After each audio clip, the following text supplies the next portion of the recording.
최근 며칠 사이에 IMF 국제통화기금이 미국의 재정 적자에 대해서 강도 높은 경고의 목소리를 내놓고 있습니다. 그것도 한두 번이 아니고요.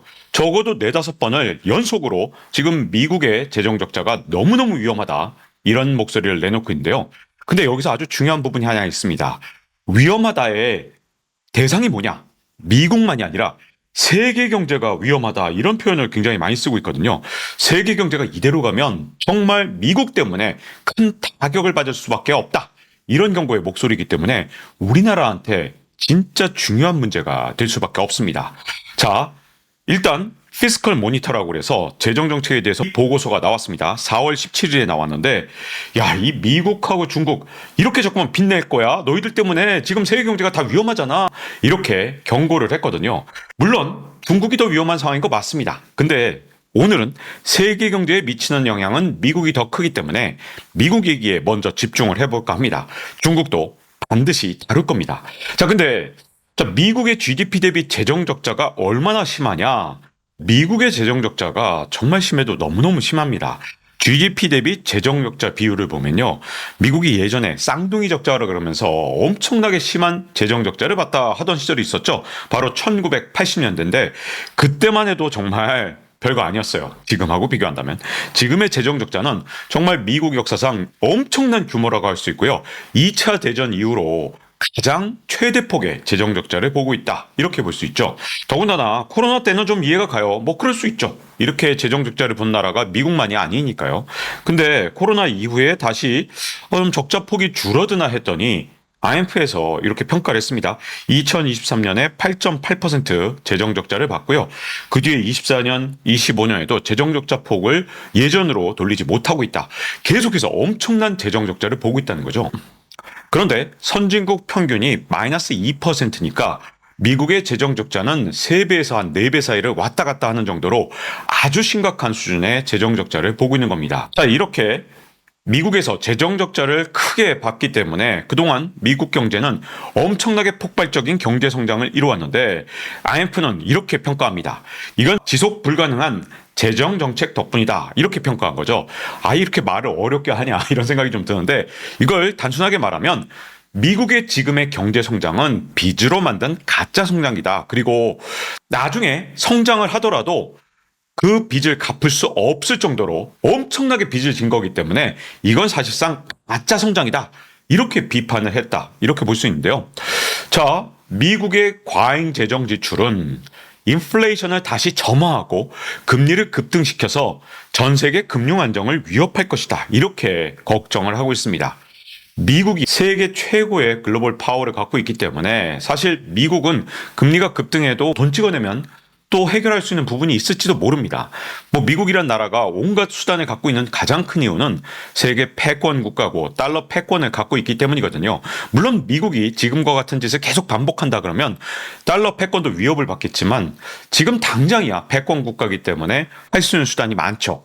하지만 이렇게 금리가 올라가고 인플레이션이 미국에서 다시 시작되게 되면 다른 나라가 피해를 본다는 거, 특히 전 세계 금융 안정을 위협할 수 있다는 거, 이걸 IMF에서 아주 심각하게 경고한 겁니다.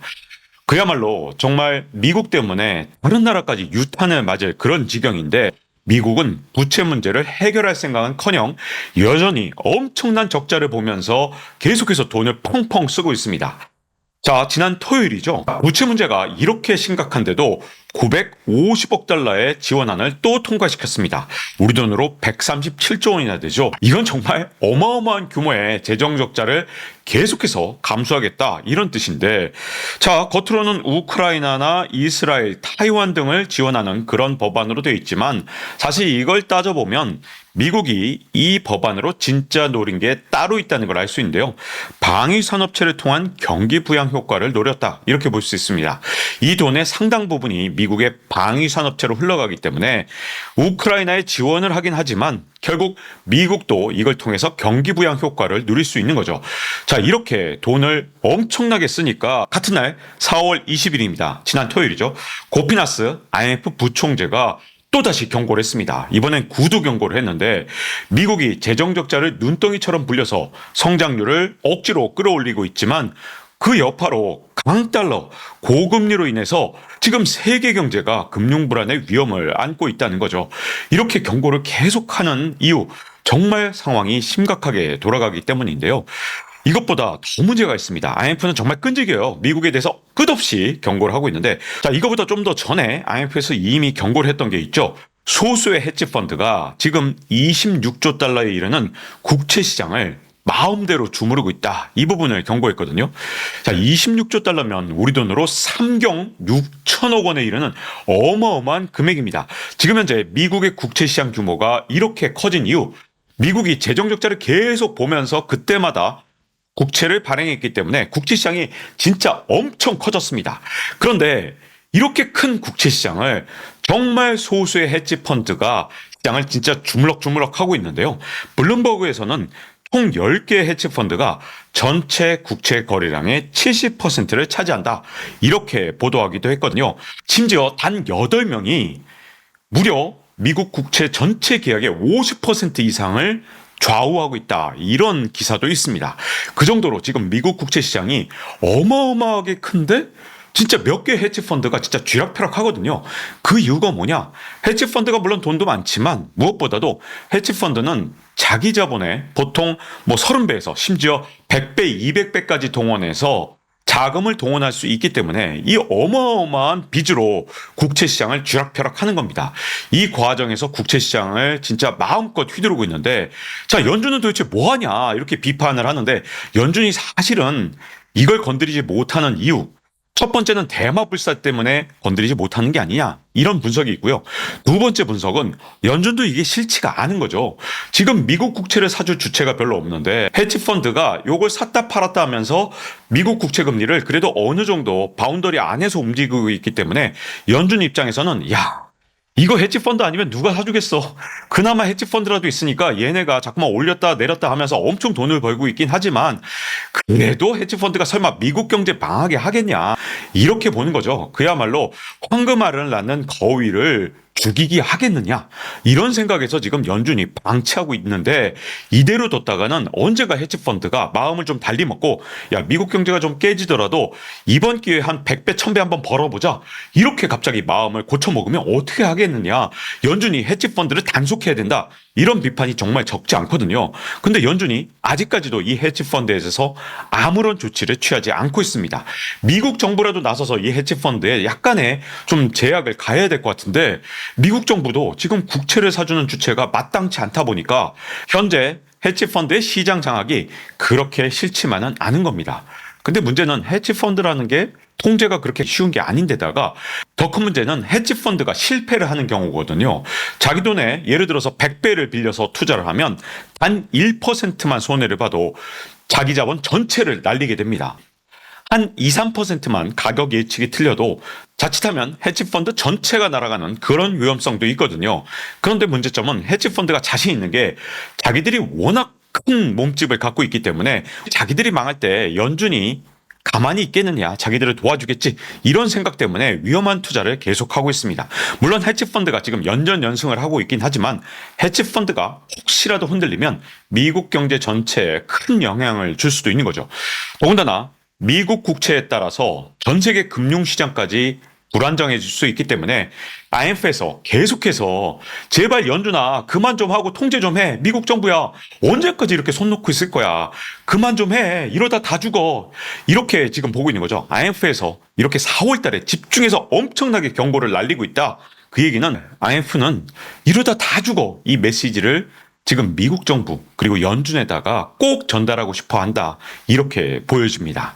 자, 그런데 IMF에서 이렇게 계속된 경고에도 불구하고 미국 정부가 계속해서 돈을 펑펑 쓰는 데는 이유가 있습니다. 미국 정부가 이렇게 재정 적자를 감수하고 돈을 쓰게 되면 당장 올해는 성장률이 높아집니다. 지금 당장은 돈을 갚는 것보다 빚을 더 많이 내는 거잖아요. 그러면 성장률을 끌어올리는 효과가 있죠. 올해 미국에 대선이 있습니다. 성장률이 올라가면 바이든 대통령한테 유리해지죠. 그러니까 미국 정부 입장에서는 어떻게든 돈을 더 써야 하는 상황. 그래서 무리하게 재정 지출을 늘리는 게 아니냐, 이런 비판의 목소리가 있는 거죠. 자, 이렇게 성장률을 억지로 끌어올리면 당연히 이렇게 증시에도 영향을 미치게 됩니다. 자, 성장률이 이렇게 올라가는데 주가가 안 올라갈 수 없는 거죠. 더군다나 재정 지출로 엄청난 자금을 시중에 뿌리고 있기 때문에 그 자체도 금융적인 측면에서 미국의 주가를 끌어올렸습니다. 또 이 미국 경제의 불안정성도 큰 문제인데요. 미국 정부가 지금처럼 돈을 펑펑 쓰지 않으면 미국의 금융 불안이 수면 위로 드러날 가능성이 굉장히 큽니다. 자, CNBC 보도인데요. 총 자산이 무려 9천억 달러에 이르는 280개의 미국 은행이 상업용 부동산 부실과 금리 급등으로 자본 잠식 우려가 있다. 이런 보도가 있거든요. 자, 280개, 9천억 달러. 진짜 규모가 어마어마합니다. 이런 은행들이 지금 파산하지 않고 간신히 버티는 이유 중에 하나가 미국 정부가 진짜 천문학적으로 돈을 풀면서 다행히 자금 공급을 해주니까 버티는 측면이 굉장히 큽니다. 더군다나 연준이 온갖 보이지 않는 규제들을 완화해줬습니다. 이것 때문에 사실은 23년 3월에 있었던 금융위기가 수면 아래로 내려오긴 했지만 미국의 4천 개가 넘는 이런 은행들이 다 하나같이 정말 큰 문제를 갖고 있거든요. 그중에서 자본 잠식까지 위험한 그런 은행들이 280개. 그러니까 미국 은행들은 문제가 없는 은행들을 찾아보기 힘들 정도로 다 하나같이 문제점을 갖고 있습니다. 그러니까 어쩔 수 없이 돈을 펑펑 쓰고 있는데, 자, 이렇게 돈을 펑펑 써도 아무런 부작용이 없다면 뭐 박수칠 일이지만 문제는 이게 한계가 있다는 겁니다. 자, 언제까지 이렇게 재정 적자를 계속할 수 있겠느냐? 자, 여기서 걸림돌이 하나 있죠. 미국의 물가 상승률이 심상치 않다는 겁니다. 특히 근원 물가 상승률 같은 경우는 무려 3.8%나 나왔죠. 이게 좀처럼 떨어지지 않으면서 여기서 자꾸만 들썩들썩 올라가려는 모습까지 보이고 있습니다.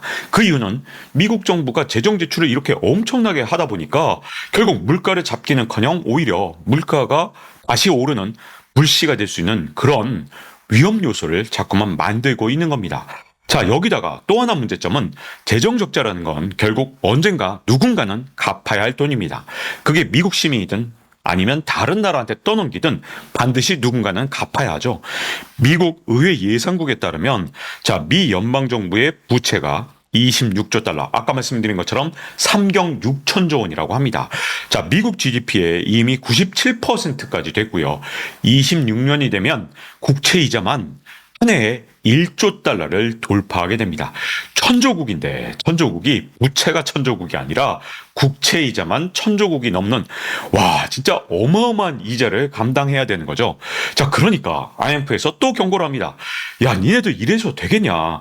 전체 너네 세수, 미국의 세수의 10%를 지금 현재 이자를 갚는 데 써야 된다. 이게 정상적이냐. 너희가 지금 현재 부채가 이렇게 지금 엄청나게 급증을 하면서 빚을 갚는 데만 10%가 넘게 늘어나게 되는데, 자, 이게 빚만 갚아야 되는 게 아니죠. 국채가 만기되면 원금도 다시 롤오버를 해야 됩니다. 그러니까 미국 예산의 진짜 상당 부분이 국채의 원리금을 갚는데 들어가게 됩니다. 그러다 보면 이게 금융불안 요소가 되지 않겠느냐. IMF에서 계속 같은 말을 반복하고 있는 거죠. 자, 그런데 여기 아주 심각한 문제가 하나 있죠. 우리 경제한테 문제점인데요. 자, 미국은 달러 패권을 갖고 있습니다. 그렇기 때문에 인플레이션을 다른 나라로 얼마든지 수출할 수 있고요. 심지어 자기들의 빚조차 다른 나라한테 대신 갚게 만들 수 있는 강력한 힘을 갖고 있습니다. 이게 패권 국가이기 때문에 가능한 일인데요. 고린차스 IMF 이코노미스트는 미국의 부채 위기가 장기적으로 세계 경제 전체의 재정 금융 안정에 중대한 위협을 가할 수 있다. 이렇게 강조를 하고 있습니다. 자, 지금 우리나라 경제 상황이 결코 여기서부터 자유롭지가 않습니다. 자, 미국에 대해서 IMF가 계속해서 경고를 했는데 그 경고의 대상은 세계 경제죠. 자, 그러면 세계 여러 나라 중에서 가장 위험한 나라가 어떤 나라냐? 미국이 이렇게 돈을 펑펑 쓰게 되면 가장 큰 문제를 갖고 있는 나라는 이제부터 국가 부채를 계속해서 줄이지 못하는 나라입니다. 자, 미국이란 나라가 대기업이라고 생각해 보세요. 그런 대기업이 엄청나게 부채를 발행합니다. 우리나라는 중소기업이죠. 자, 그런데 우리나라가 아무리 부채를 발행하려고 해도 저 믿을 만한 미국이 훨씬 더 높은 금리로 훨씬 더 많은 빚을 내게 되면 우리나라는 사실상 부채를 발행해도 아니 미국에서 지금 금리를 한 4%, 5% 준다는데 한국에 3%짜리를 왜 사겠습니까? 그러다 보니 지금처럼 건전재정을 한다고 정부에서 목표를 세워놓고 건전재정을 하지 못하는 상황이 되면 우리나라가 부채를 발행해야 되는데 미국이 저렇게 천문학적으로 부채를 발행하면 우리나라 국채보다 훨씬 더 매력적인 미국 국채로 몰리게 되고 언젠가 어느 시점에서 우리나라 국채가 잘 팔리지 않는 그런 시점이 오게 됩니다. 그러니까 앞으로 우리나라는 어떻게든 이제 건전재정을 회복하려고 노력을 해야 되고요. 지금 우리나라는 아니 여당은 자꾸만 감세한다 그러고 야당은 이 상황에서 돈을 자꾸만 더 쓰려고 그러면 건전재정을 달성할 수가 없는데 자 이게 일반적인 상황에서는 나라 빚을 내도 됩니다. 하지만 지금은 결코 일반적인 상황이 아니에요. 언제 신용경색이 올지 모릅니다.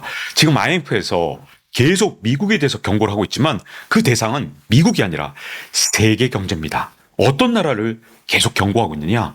지금같이 위험한 때에 국가 부채를 줄이기는커녕 재정 적자를 천문학적으로 내면서 부채가 늘어나는 나라가 위험한 상황인 거죠. 자, 두 번째로 위험한 나라는 뭐냐? 결국은 금리가 미국에 비해서 훨씬 낮은 나라. 이런 나라들이 위험한데요. 자, 경제 수준에 걸맞는 금리라는 게 있는 겁니다. 자, 우리나라가 일본보다 금리가 높으니까 괜찮다. 이렇게 보면 안 돼요. 그 나라 경제 수준에 걸맞는 금리라는 건 분명히 따로 있습니다. 자, 유럽연합이 왜 울며 겨자 먹기로 금리를 4.5%까지 높였느냐? 유럽연합이 견딜 수 있는 금리가 4.5니까 4.5까지 높인 거예요. 자, 미국은 5.5입니다. 이런 상황에서 우리는 3.5를 해놨어요. 그리고 한 1, 2년 괜찮으니까 야, 우리나라도 이제 선진국이야. 아닙니다. 금리 차이가 얼마나 나느냐? 이거보다 더 중요한 건 그 금리 차이를 얼마나 오랫동안 유지하느냐? 여기에 더 큰 방점이 있거든요. 우리나라처럼 경제력이 유럽연합보다 떨어지는데 금리 차이가 이렇게 크게 나게 되고 그리고 그 기간이 자꾸만 누적되고 길어지게 되면 그때부터 문제가 됩니다. 그리고 마지막 세 번째로 위험한 나라는 그간 최근 5년이나 10년 동안 부채가 가장 빠른 속도로 늘어난 나라가 가장 위험한데요. 이건 IMF에서 공식 리포트로 낸 적도 있습니다. 자, 부채가 빨리 늘어난 나라. 이런 나라가 항상 미국이 긴축을 했을 때 가장 먼저 망하더라. 이런 연구 결과가 IMF의 리포트에 있거든요. 이번에는 전 세계에서 부채가 가장 빨리 늘어난 나라가 우리나라와 중국, 일본 정도를 꼽을 수 있는데요. 중국 경제가 가장 먼저 위험에 노출돼 있고요. 왜 그러냐? 최근에 부채가 엄청나게 늘어났기 때문입니다. 자, 흔히들 이렇게 얘기합니다. 중국 경제 위험하다고 얘기한 사람들 10년도 넘게 전부터 그렇게 얘기를 했는데 지금까지 중국은 망한 적이 없다. 중국 망한다는 얘기는 다 헛소리다. 이렇게 보시는 분들이 있는데 그 이유는 중국이 지금까지 부채가 늘어난 속도가 그렇게 빠르지 않았기 때문이죠. 근데 중국이 2010년대가 들어서면서 엄청나게 부채가 빠른 속도로 늘어났습니다. 전 세계에서 가장 건전한 나라에서 지금은 가장 부채가 빨리 늘어난 나라가 됐기 때문에 중국이 그 어느 때보다 위험한 거고요. 우리나라도 마찬가지입니다. 최근 5년, 10년을 봤을 때 우리나라가 부채가 진짜 빨리 늘어난 나라입니다. 자, 그러다 보니 우리나라도 역시 위험에 노출돼 있다고 볼 수 있는데요. 자, 그런 상황이다 보니까 지금 경고는 IMF가 미국의 재정 적자에 대해서 했습니다. 하지만 이게 세계 경제, 그중에서도 우리나라처럼 금리 격차가 크고 재정 적자를 좀처럼 줄이지 못하고 심지어 부채가 최근 5년, 10년 동안 가장 빠르게 늘어난 나라이기 때문에 이게 결코 미국의 얘기가 아닌 우리나라에 대한 경고다. 그런 측면에서 우리나라가 올 하반기를 대비해서 남아있는 이 2분기에 좀 더 잘 대비를 해나갈 필요가 있겠습니다. 다음 시간에 뵙겠습니다.